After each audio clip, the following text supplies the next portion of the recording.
Chapter 5 of 19 Science Fiction Short Stories by Jim Harmon. Break a Leg.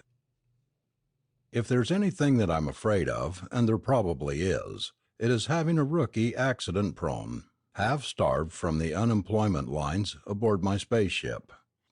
They are always so anxious to please. They remember what it is like to live in a rat hole behind an apartment house furnace eating day-old bread and wilted vegetables, which doesn't compare favorably to the Admiralty-style staterooms and steak and caviar they draw down in the exploration service. You may wonder why anybody should make things so pleasant for a grown-up who can't walk a city block without tripping over his own feet, and who has a very low life expectancy on Earth due to automobiles they are constantly stepping in front of, and the live wires they are fond of picking up so the street won't be littered. The Admiralty, however, is a very thorough group of men. Before they open a planet to colonization or even fraternization, they insist on knowing just what they are up against. Accident-prones can find out what is wrong with a planet as easily as falling off a log, which they will if there is one lonely tree on the whole world. A single pit of quicksand or a veritable Eden of a planet and a prone will be knee-deep in it within an hour of blast-down. If an alien race will smile patronizingly on your heroic attempts at genocide, but be offended into a murderous religious frenzy if you blow your nose, you can take the long end of the odds that the prone will almost immediately catch a cold. All of this is properly recorded for the next expedition in the Admiralty files, and if it's any consolation, high officials and screen stars often visit you in the hospital. Charlie Baxter was like all the other prones, only worse. Moran 3 was a sort of an unofficial test for him, and he wanted to make good. We had blasted down in the black of night, and were waiting for daylight to begin our resurvey of the planet. It was Charlie's first assignment, so we had an easy one, just seeing if anything new had developed in the last 50 years.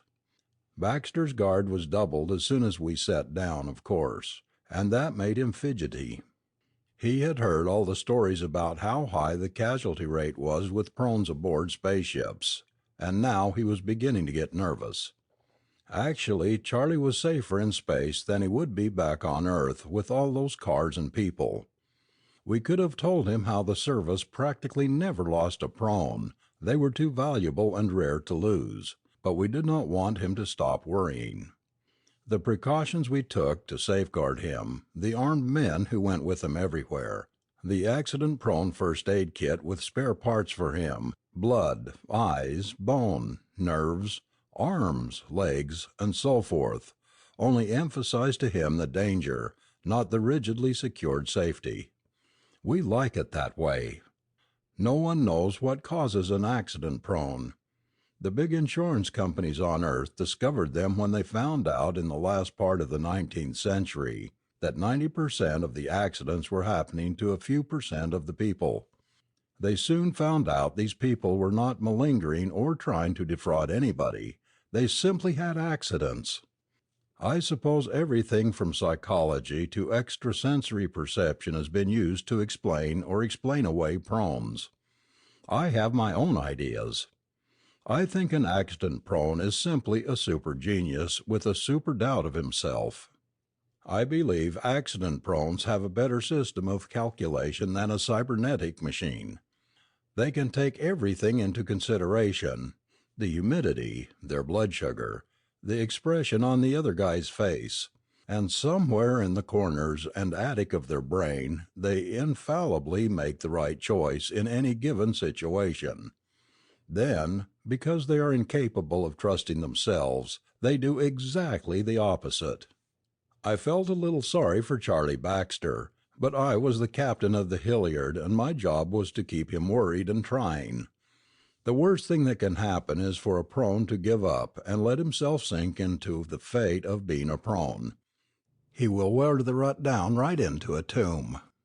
Accident-prones have to stay worried and thinking, trying to break out of the jinx that traps them. Usually they come to discover this themselves, but by then, if they are real professionals with a career in the service, They have framed the right attitude and they keep it. Baxter was a novice and very much of an amateur at the game. He didn't like the scoring system, but he was attached to the equipment and didn't want to lose it. His clumsiness back on Earth had cost him every decent job he ever had. He had come all the way down the line until he was rated eligible only for the position of prone aboard a spaceship. He had been poor, hungry, cold, wet, poor, and now he had luxury of a kind almost no one had in our era. He was drunk with it, passionately in love with it. It would cease to be quite so important after a few years of regular food, clean clothes, and a solid roof to keep out the rain. But right now I knew he would come precariously close to killing to keep it. Or being killed. He was ready to work. I knocked politely on his hatch and straightened my tunic. I have always admired the men who can look starched in a uniform. Mine always seemed to wrinkle as soon as I put them around my raw-boned frame. Sometimes it is hard for me to keep a military appearance or manner. I got my commission during the crisis 10 years back because of my work in the reserve unit that I had created out of my employees in the glassworks, glassware blown to order for laboratories. Someone said something through the door and I went inside. Bronowski looked at me over the top of his picture tape from where he lay on the sofa. No one else was in the compartment. "Where is Baxter?" I asked the hulking guard. My eyes were on the sofa.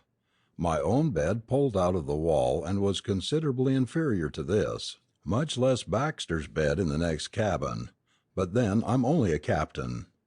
Bronowski swung his feet off the couch and stood more or less in what I might have taken for attention if I hadn't known him better. "Sidney and Elliot escorted him down to the men's room, Captain Jackson." "You mean," I said very quietly, "that he isn't in his own bath?" "No, sir," Bronowski said wearily. "He told us it was out of order." I stifled the gurgle of rage that came into my throat, and motioned Bronowski to follow me. The engines on the Hilliard were more likely to be out of order than the plumbing in the accident-prone suite. No effort was spared to ensure comfort for the key man and the whole crew. One glance inside the compartment at the end of the corridor satisfied me. There wasn't a thing wrong with the plumbing, so Baxter must have had something in mind. On a hunch of my own, I checked the supply lockers next to the airlock while Bronowski fired questions at my back. 3 translator collars were missing. Baxter had left the spaceship and gone off into an alien night. Elliot and Sidney, the guards, were absolutely prohibited from interfering in any way with the prone's decisions. They merely had to follow and give him their lives to save his, if necessary. I grabbed up a translator collar and tossed one to Bronowski. Then, just as we were getting into the airlock, I remembered something and ran back to the bridge. The thick brown envelope I had left on my desk was gone. I had shown it to Baxter and informed him that he should study it when he felt so inclined. He had seemed bored with the idea then, but he had come back for the report before leaving the ship. The envelope contained the exploration survey on Moran 3, made some 50 years before. I unlocked the desk drawer with my thumbprint and drew out a duplicate of the report. I didn't have too much confidence in it, and I hoped Charlie Baxter had less. Lots of things can change on a planet in 50 years, including its inhabitants. Bronowski picked up Baxter's tracks and those of the 2 guards, Elliot and Sidney, with ultraviolet light. They were cold splotches of green fire against the rotting black peat of the jungle path. The whole dark, tangled mess smelled of sour mash, an intoxicating bourbon-type aroma. I jogged along following the big man more by instinct than anything else, ruining my eyes in an effort to refresh my memory as to the contents of the survey report in the cherry little glow from my cigarette lighter. The lighter was beginning to feel hot in my fingers, and I started to worry about radiation leak, although they were supposed to be guaranteed perfectly shielded. I read that before the last exploration party had left, They had made the Moronite natives blood brothers. Then Bronowski knocked me down. Actually, he put his hands in the small of my back and shoved politely but firmly. Just the same, I went face down into the moist dirt fast enough. I raised my head cautiously to see if Bronowski would shove it back down. He didn't. I could see through the stringy, alcoholic grass fairly well, and there was Baxter, Elliot, and Sidney in the middle of a curious mob of aliens. Charlie Baxter had got pretty thin on his starvation diet back on Earth. He had grown a slight pot belly on the good food he drew down as prone, but he was a fairly nice-looking young fellow. He looked even better in the pale moonlight, mixed amber and chartreuse from the twin satellites, and in contrast to the rest of the group. Elliot Charterson and Sidney Von Elderman were more or less typecast as brawny, brainless bodyguards. Their friends described them as muscular-bound apes, but other people sometimes got insulting. The natives were less formidable. They made up the slight lump of fat Charlie had at his waist look positively indecent. The natives were skinny. How skinny? Well, only the curves they had in their bodies were their bulging eyeballs. But just because they were thin didn't mean they were pushovers. Whips and garrots aren't fat, and these look just as dangerous. Whenever I see aliens who are so humanoid, I remember that all Sunday supplement stuff about the galaxy being colonized sometime by one human-like race and the 10 lost tribes and so forth. They didn't give me much time to think about it just then. The natives looked unhappy, belligerently unhappy. I began to shake and at the same time to assure myself that I didn't have anything to worry about, that the precious accident-prone would come out of it alive. After all, Elliot and Sidney were there to protect him. They had machine guns, flamethrowers, atomic grenades, and some really potent weapons. They could handle the situation. I didn't have a thing to worry about. So why couldn't I stop shaking? Maybe it was the way the natives were slowly but deliberately forming a circle about Charlie and his bodyguards. The clothing of the Moronites hadn't changed much, I noticed. That was understandable.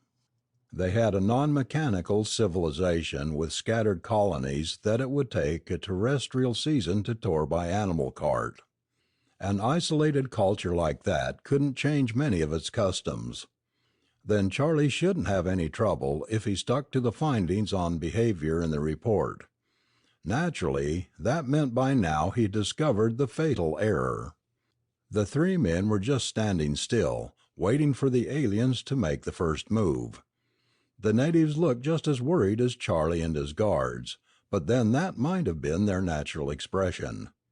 I jumped a little when the natives all began to talk at once. The mixture of sound was fed to me through my translator collar while the cybernetic unit back on board the spaceship tried decoding the words. It was too much of an overload, and infuriatingly, the sound was cut out altogether. I started to rip my collar off when the natives stopped screeching and a spokesman stepped forward. The native slumped a little more than the others, as if he were more relaxed, and his eyes didn't google so much. He said, "We do not understand," and the translation came through fine. Baxter swallowed and started forward to meet the alien halfway. His boot slipped on the wet scrub grass and I saw him do the desperate little dance to regain his balance that I had seen him make so many times. He could never stay on his feet. Before he could perform his usual pratfall, Sidney and Elliot were at his side, supporting him by his thin biceps. He glared at them and shrugged them off, informing them wordlessly that he would have regained his balance if they had given him half a chance. "We do not understand," the native repeated. "Do you hold us in so much contempt as to claim all of us as your brothers?" "All beings are brothers," Charlie said. "We were made blood brothers by your people and my people several hundred of your years ago." Charlie's words were being translated into the native language, of course, but Bronowski's callers and mine switched them back into terrestrial. I've read stories where explorers wearing translators couldn't understand each other, but that isn't the way it works. If you listen closely, you make out the words in your own language underneath, and if you pay very close attention, you can find minor semantic differences in the original words and the echo translated back from a native language. I was trying to catch both versions from Charlie. I knew he was making a mistake, and later I wanted to be sure I knew just what it was. Frankly, I would have used the blood brother gambit myself. I had also read about it in the survey report, as I made a point of telling you. This just proves that accident prones haven't secured the franchise on mistakes. The difference is that I would have gone about it a lot more cautiously. "Enough of this," the native said sharply. "Do you claim to be my brother?" "Sure," Charlie said. Dispassionately but automatically, the alien launched himself at the prone's throat. Charterson and Von Elderman instantly went into action. Elliot Charterson jumped to Charlie's assistance while Sidney Von Elderman swung around to protect Charlie from the rest of the crowd. But the defense didn't work. The other aliens didn't try to get to Baxter, but when they saw Elliot start to interfere with the two writhing opponents, they clawed him down into the grass. Sidney had been set to defend the prone, not his fellow guard. They might have been all right if he had pulled a few off Elliot and let him get to work, except his training told him that the life of a guard did not matter a twit, but that a prone must be defended. He started toward Charlie Baxter and was immediately pulled down by a spare dozen of the mob. It all meant one thing to me. The reaction of the crowd had been spontaneous, not planned. That meant that the struggle between Charlie and the spokesman was a high order of single combat with which it was unholy, indecent, and dastardly to interfere. I could faintly hear Bronowski's steel muscles preparing for battle as he saw his two mammoth pals go down under the press of numbers. A bristle-covered bullet of Skull rose out of the grass beside me, and it was my turn to grind his face in the muck. I had a nice little problem to contend with. I knew the reason Baxter had slipped out at night to be the first to greet the aliens. He was determined to be useful and necessary without fouling things up. I suppose Charlie had never felt valuable to anyone before in his life, but at the same time it hurt him to think he was valuable only because he was a misfit. He had decided to take a positive approach. If he did things right, that would be as good proof of conditions as if he made the mistakes he was supposed to do. But he couldn't lick that doubt of himself that had been ground into him since birth, and there he was, in trouble as always. Now maybe Bronowski and I could get him out ourselves by a direct approach, but Charlie would probably lose all self-confidence and sink down into accepting himself as an accident-prone, a purely passive state. We couldn't have that. We had to have Charlie acting and thinking, and therefore making mistakes whose bad examples we could profit by. As I lay on my belly thinking, Charlie was putting up a pretty good fight with the stringy native. He got in a few good punches, which seemed to satisfy the native, who apparently knew nothing of boxing. Naturally, Charlie then began wrestling a trained and deadly wrestler instead of continuing to box him. I grabbed Bronowski by his puffy ear and hissed some commands into it. He fumbled out a book of matches and lit one for me. By the tiny flicker of light, I began tearing apart my lighter. I suppose you have played Tickling the Dragon's Tail when you were a kid. I did. I guess all kids have. You know, worrying around two lumps of fissionable material and just keeping them from uniting and making a critical mass that will result in an explosion or lethal radiation. I caught my oldest boy doing it one day back on Earth and gave him a good tanning for it. Actually, I thought it showed he had a lot of grit. Every real boy likes to tickle the dragon's tail. Maybe I was a little bit old for it, but that's what I was doing there in the Moran 3 jungle. I got the shield off my cigarette lighter and jerked out the dinky little dampener rods for the pile and started easing the two little bricks toward each other with the point of my lead pencil. I heard something that resembled a death rattle come from Charlie's throat as the fingers of the alien closed down on it and my hand twitched. A blooming light stabbed at my eyes and I flicked the lighter away from me. The explosion was a dud. It lit up the jungle for a radius of a half a mile like a giant flash bulb, but it exploded only about 10 times as loud as a pistol shot. The mass hadn't been slapped together hard enough or held long enough to do any real damage. The natives weren't fools, though. They got out of there fast. I wish I could have gone with them. There was undoubtedly an unhealthy amount of radiation hanging around. "Now," I told Bronowski. He ran into the clearing and found 4 bodies sprawled out. Charlie Baxter, his 2 guards, and the native spokesman. Charlie and the native were both technically unconscious, but they each had a stranglehold on each other, with Charlie getting the worst of it. Bronowski pried the 2 of them apart. While he roused Sidney and Elliot from their punch-drunk state, I examined Charlie.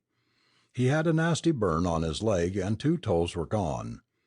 If there was an explosion anywhere around, he was bound to be in front of it. He was abruptly choking and blinking watery eyes. "You did it, Charlie," I lied. "You beat him fair and square." Charlie was in bed for the next few days while his grafted toes grew on, but he didn't seem to mind. We knew enough not to use the blood brother's approach after 50 years, and therefore it didn't take us long to find out why we shouldn't. The Moran 3 culture was isolated in small colonies, but we had forgotten that a generation of the intelligent life forms was only 3 Earth months. It seems a waste at first thought, but all things are relative. The Christopeds of New Liechtenstein, for instance, have a lifespan of 20,000 terrestrial years. With so fast a turnover in Moran 3 individuals, there was bound to be a lot of variables introduced, resulting in change. The idea that seemed to be in favor was the survival of the fittest. Since the natives were born in litters, with single births extremely rare, this concept was practiced from the first. Unless they were particularly cunning, the runts of the litter did not survive the first year, and rarely more than one sibling ever saw adulthood. Obviously, to claim to be a native's brother was to challenge him to a test of survival. My men learned to call themselves last brother in the usual bragging preliminaries that preceded every encounter. We got pretty good results with that approach and learned a lot about the changes in customs in the half-century. But finally one of the men, either Frank Piermont or Sidney Charterson, who both claimed to be the one, thought of calling the crew a family and right away we began hitting it off famously. The Moranites figured we would kill each other off, all except maybe one, whom they could handle themselves. They still had folk legends about the previous visit of Earthmen, and they didn't trust us. Charlie Baxter's original mistake had supplied us with the Rosetta Stone we needed. Dr. Selby told me Charlie could get up finally, so I went to his suite and shook hands with him as he still lay in bed. I waited for the big moment when Charlie would be on his feet again and we could get on with the resurvey of the planet. "Here goes," Charlie said and threw back his sheet. He swung his legs around and tottered to his feet. He was a little weak, but he took a few steps and seemed to make it okay. Then the inevitable happened. He snagged the edge of one of the Persian carpets on the bedroom floor with his big toe and started to fall. Selby and I both dived forward to catch him, but instead of doing the arm-waving dance for balance that we were both used to, he seemed to go limp and he plopped on the floor like a wet fish. Immediately he jumped to his feet grinning. "I finally learned to go limp when I take a fall, sir. It took a lot of practice. I imagine I'll save some broken bones that way." "Yes," I said uneasily. "You have been thinking about this quite a lot while you lay there, haven't you, Baxter?" "Yes, sir. I see I've been fighting this thing too hard. I'm an accident prone and I might as well accept it. Why not? I seem to always muddle through some way, like out there in the jungle, so why should I worry or feel embarrassed? I know I can change it. I was beginning to do some worrying of my own. Things weren't working out the way they should. We were supposed to see that prones kept developing a certain amount of doomed self-confidence, but they couldn't be allowed to believe they were infallible prones. A prone's value lies in his active and constructive effort to do the right thing. If he merely accepts being a prone, his accidents gain us nothing. We can't profit from mistakes that come about from resignation or laughing off blunders or, as in this case, conviction that he never got himself into anything he couldn't get himself out of. "Dr. Selby, would you excuse us?" I asked. The medic left with a bow and a surly expression. I turned to Baxter, rather wishing Selby could have stayed. It was a labor dispute and I was used to having a mediator present at bargaining sessions at my glassworks, but this was a military, not a civilian spaceship. "We have some facts of life to give you, Baxter," I told him. "It is your duty to actively fulfill your position. You have to make decisions and plan courses of action. Do you figure on just walking around in that jungle until a tree falls on you?" He sat down on the edge of the bed and examined the pattern in the carpet. "Not exactly, sir, but I get tired of people waiting for me to make a fool out of myself. I have a natural talent for creative negativism. That's it, and I should be able to exercise my talent with dignity." "If you don't actively fill the obligations of a prone, you aren't allowed the luxuries and privileges that go with the position. Do you think you would like to be without your armed guards to protect you every moment?" "I can take care of myself, sir."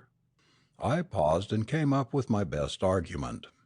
"How would you like to live like an ordinary spaceman, without rare steaks and clean sheets?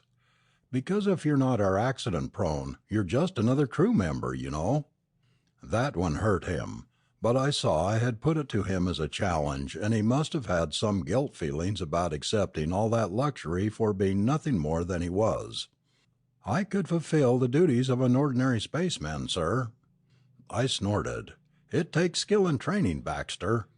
Your papers entitle you to one position and one only anywhere: accident prone of a spaceship complement. If you refuse to do your duties in that post, you can only become a ward of the galaxy." His jawline firmed. He had gone through a lot to keep from taking such abject charity. "Isn't there," he asked in a milder tone, "any other position I could serve in on this ship, sir?" I studied his face for a moment. "We had to blast off without an assistant pile driver, J.G. It keeps getting harder and harder to recruit an APD, J.G. I suppose it's those reports about the eventual fatalities due to radiation leak back there where they are stationed." Baxter looked back at me steadily. "There are a lot of rumors about the high mortality rate among accident prones in space, too." He was right. We had started the rumors. We wanted the prones alert, active and scheming to stay alive. More beneficial accidents that way. Actually, most prones died of old age in space, which is more than could be said of them on Earth, where they didn't have the kind of protection the service gives them. "Look here, Baxter, do you like your quarters on this ship?" I demanded. "You mean this master bedroom, the private heated swimming pool, the tennis court, bowling alley and all?" "Yes, sir, I like it." "The assistant pile driver has a cot near the fuel tanks." He gazed off over my left shoulder. "I had a bed behind the furnace back on Earth before the building I was working on burned down." "You wouldn't like this one any better than the other one before." "But there I would have some chance of advancement. I don't want to be stuck in the rank of accident prone for life." I stared at him in frank amazement. "Baxter, the only rank getting higher pay or more privileges than prone is Grand Admiral of the Services, a position that would take you at least 50 years to reach, if you had the luck and brains to make it, which you haven't." I have something more modest in mind, sir, like being a captain.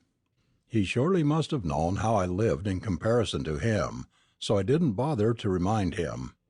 I said, "Have you ever seen a case of radiation poisoning?" Baxter's jaw thrust forward. "It must be pretty bad, but it isn't as violent as being eaten by floating fungi or being swallowed in an earthquake on some airless satellite." "No," I agreed, "it is much slower than any of those. It is unfortunate we don't carry the necessary supplies to take care of pile drivers. Most of our medical supplies are in the accident-prone first aid kit, for the exclusive use of the prone. Have you ever taken a good look at that?" Baxter shivered. "Yes, I've seen it. Several drums of blood, type AB, my type. A half dozen fresh frozen assorted arms and legs, several rows of eyes, 100 square feet of graftable skin, and a well-stocked tank of inner organs and a double-doored bank of nerve lengths. Impressive." I smiled. "Sort of gives you a feeling of confidence and security, doesn't it? It would be unfortunate for anyone who had a great many accidents to be denied the supplies in that kit, I should think.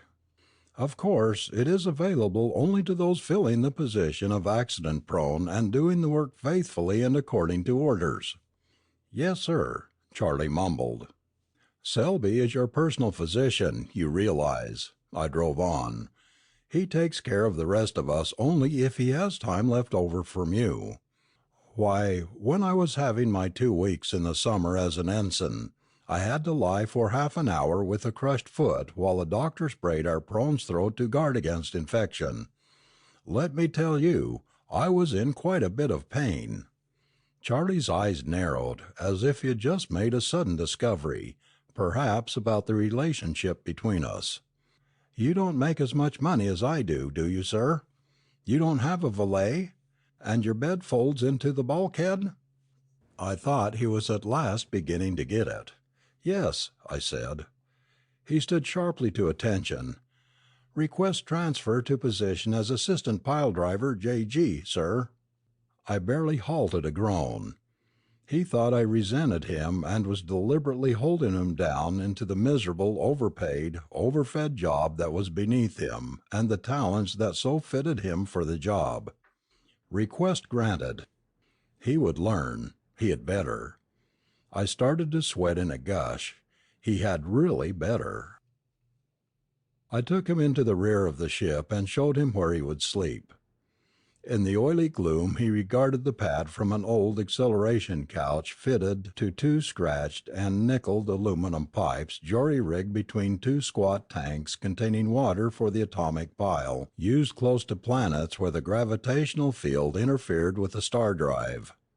"Over here's what you have to keep an eye on, Baxter," I told him.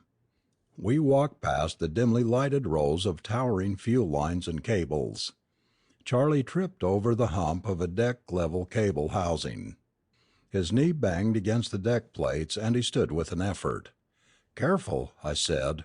"Now that you have limited medical attention, don't break a leg." Baxter rubbed his leg thoughtfully. "Funny, my grandfather used to be in show business. He told me that telling somebody to break a leg was wishing them good luck." I cleared my throat. It would seem in dubious taste, addressed to an accident-prone. "However, you have my best wishes. You realize that your salary as prone of 11,000 credits a month and your pay of 23 credits a month as an APD-JG are suspended until the Admiralty rules on your case." "Yes, sir, I realize that, sir." I stopped him in front of the soiled red box that was the tension gauge. "If the electrical control of the drive somehow becomes broken, the interrupted circuit will show on the gauge. It is then the duty of the APD-JG to go through the small airlock and maintain manual control of the pile while at least one of the control circuits is repaired. The job rarely has to be done, but when it is very often fatal." Baxter only nodded. "I understand." I doubted that he did. After leaving Baxter on his first watch, I went to the mess hall and waited for him to show up. The men knew what to do when he came. It was rather pleasant to sit there savoring the odors. At times they still seem more like those of a chemical laboratory than a kitchen, but I've become so used to associating burning starch products, centrifuged tannic acid, and melding dextrose with food that I am almost immune to the aroma of prone food like juicy, sizzling steak. Almost. Charlie Baxter finally came through the hatch. He paused and seemed to shake off what he must have thought was some olfactory hallucination and started to sit down at the table with the rest of the men. He looked rather pleased. He had probably decided being accident-prone had deprived him of much of the company he had every right to enjoy with his shipmates. "Get out of here!" Frank Piermont yelled, jumping up from the other end of the oblong table. "Why?" Baxter asked in astonishment. "Baxter," I put in, "I'm afraid the men think they may catch radiation fever from a pile driver like you." "Catch radiation fever?" he repeated. "Men have been exposed to atomics for hundreds of years. Surely you men must know any poisoning in one individual can't be transmitted to another like germs. I couldn't absorb enough radiation to be dangerous to you in simple proximity and still be alive. Don't you see that?" At once, all of my crew at the table covered their faces with their arms. "Don't look at us!" Bernowski screamed, his voice knifing toward the higher octaves. Baxter gaped in a daze from one of us to the other. "What do you mean? Why shouldn't I look at you?" "You've got the eye all pile drivers get." "But I have to eat," he objected. "I'm hungry. Really I am." I swung around and exchanged a few words with Tan Ek, the cook at the rear hatch. I took a steaming tray and went across the compartment, averting my face.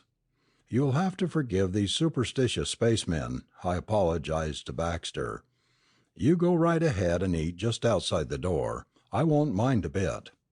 "Thanks," Baxter said, accepting the plate. He looked down at the white paste, black gum, and cup of yellowish liquid fitted in the proper holes and slots, then up at me. "What is this stuff?" "You don't have to look right at me," I snapped. "It is standard spaceman's fare. Reconstituted carbohydrates, protein, and hot ground roasted soya. This is stuff we had left over on our plates from lunch, all set to go into the converter, but Tanek reprocessed it for you. It's what regulations specify for an APD-JG.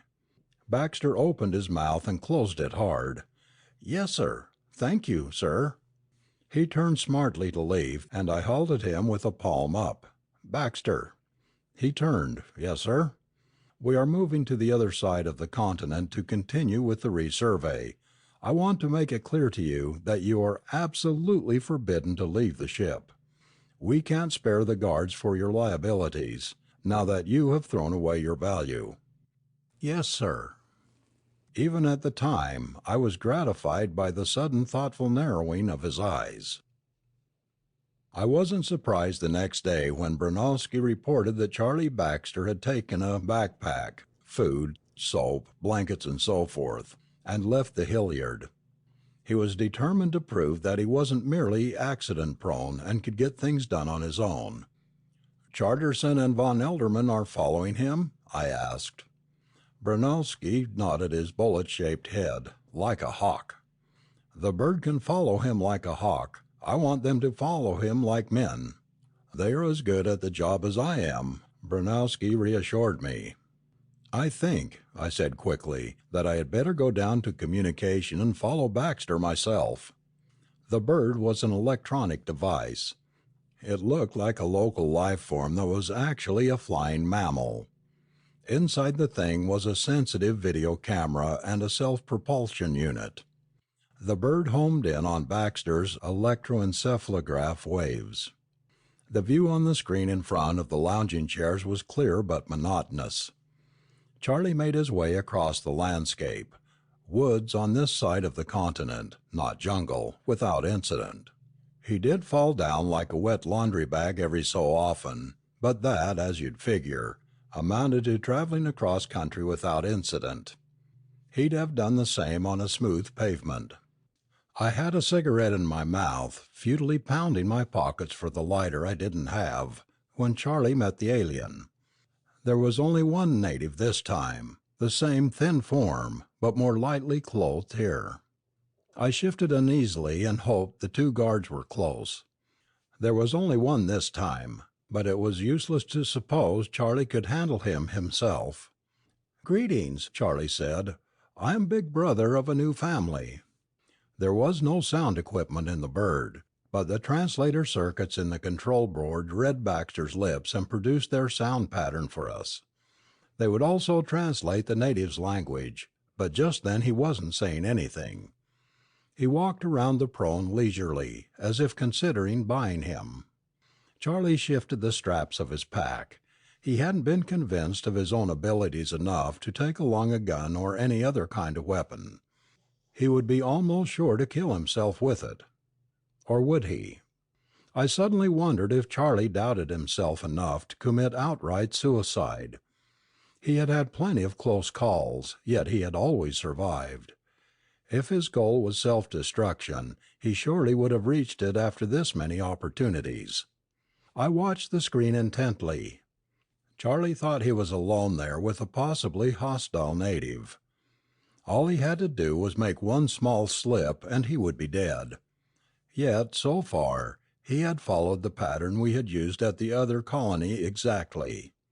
Instantly I realized that it must be a mistake to follow the other pattern with the second group of aliens, if Charlie Baxter did it. At first I couldn't understand why the pattern should be wrong for this group if it was right for the first. They were close enough so that there must have been intercourse between them, and if customs were violently different, there would probably be a state of warfare between them and none was apparent. I finally realized why warfare would be almost impossible and why the customs of the separated colonies might be extremely at odds. The colonies were 3 months apart by fastest transportation, which was longer than a generation of the natives. No one could live long enough to reach a second colony, so each culture developed in isolation along entirely random lines. I felt like yelling at Charlie. There was literally no way of telling how he might be offending and antagonizing the Moronite by treating him as we had learned to treat the others. The alien finally spoke. "You are a part of a family?" Charlie nodded his head. So did the native. He bobbed Charlie's head with a rock. "Close in on 'em fast, but gentle," I radioed the guards.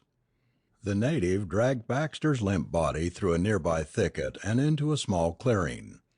Abruptly I saw they were up against the base of the nearest mountain. A bubbling, dancing stream twisted through brown and green rock and disappeared into a ridge of gray slate. It reappeared below the hill, steaming, obviously passing through an underground hot springs. The alien had Charlie where he wanted him before we could move. He lashed him securely with stringy vine, and with him thrown over his shoulder, ran up the slate, which crumbled down ominously behind them. He tossed Charlie over a wide hole at the top of the ridge. Slate rained down into the hole. If the prone hadn't snapped awake and made his body rigid, he would have tumbled into the hole at that moment. "So you awake, family man?" the native said. "How could you admit to being anything so immoral when you were alone? You surely did not think you could eat me without help from the others of your evil brothers?" Charlie licked his lips and moved his eyes. That was about all he dared move. "You don't approve of families?" The native drew himself up to his full elongated height in the screen. "Like all good people, I was properly abandoned at birth, and I proudly say I have never associated with others except for mating and trading." I noticed abstractedly that he finished moving his lips long before the translation was finished. He was using a very primitive language. I screwed the button nervously in my ear for Charterson and von Elderman to report. The alien looked at the rigid form of Baxter over the pit. "I suppose I should have some pity for you. You began your filthy practice too young to know better. But imagine combining with others of your kind to survive, at the expense of decent individuals like myself. Robbing us, eating us. The finger of fire will come soon and will destroy you. I have heard family men often try to aid one another. Perhaps others of your kind will die with you." He was long gone before the translation was finished, leaving Charlie Baxter arched across the pit that widened as the alien's descent disturbed more of the soft shale. The native was out of sight. I realized his tribe would soon be extinct. The racial mind for the whole species seemed obsessed with survival by natural selection, but his tribe had gone off on the tangent of individualism, which was fine to some extent, but the service had learned that a race couldn't survive without some degree of cooperation, and this one's level of mating and trading did not seem sufficient. "Captain Jackson," von Elderman's voice said in my ear, "we can't reach him. If we start up the hill, the soft shale is bound to shift and drop him right into the hole." "I'll send Bronowski with a personal flyer immediately to make an air pickup," I said numbly. It wasn't the guard's fault. Charlie hadn't seemed to be in any immediate danger, and we don't kill intelligent life forms without a damn good reason, the kind of reason that stands up in court. But he was now stretched over what I was fairly certain was an active geyser. The finger of fire, the native had called it, and had assured Charlie that it would kill him. I dispatched Bronowski, but that was all I could do. I did not know when the geyser would spout. Maybe Bronowski would make it. Maybe he wouldn't. I magnified the view from the useless little bird and studied Charlie's face in the screen. If he lay there doing nothing, waiting for a miracle to happen, he was, I shuddered, cooked. He had to make an active decision. If he didn't, he was almost sure to die. But maybe that was what he wanted. Maybe accident-prones really want to destroy themselves. It was his bid. Slate dropped off the rim of the hole into the pit and Charlie stiffened. More passive acceptance. But maybe I wasn't being fair. There wasn't much Charlie could do. There wasn't much else for him to do except give up.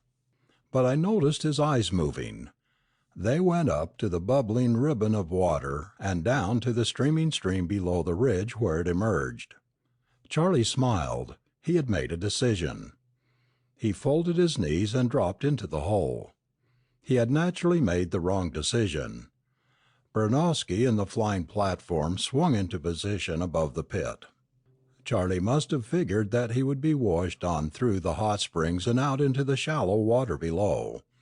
He would be, but he would be boiled alive. There are only mistakes, and sometimes mistakes aren't mistakes at all. The geyser exploded, higher, faster and harder than it ever had before, and Charlie, half drowned and half or more scalded, popped up and landed in the brush 20 feet away. Bronowski fought for control of his flyer and finally made a fast pickup. Doc Selby did a pretty good job with the first aid kit. Charlie's neck and collarbone were broken, and over 50% of his skin had to be replaced. Still, it was lucky Charlie had that concentrated soap in his pack. Ever been to Earth National Park and seen Old Faithful? You know what happened. They use soap to get the geyser spouting when it's off schedule. We haven't told Charlie that it was anything but an accident that Bronowski was so handy, and we let him tell us about the changed customs of the natives. He resumed his regular position of accident-prone when he saw realistically that he would inevitably be doing the same work, and that he might as well get paid for it. I often wonder if it was a genuine mistake the way he dropped into the geyser. Certainly he would have died if it hadn't been for the soap concentrates.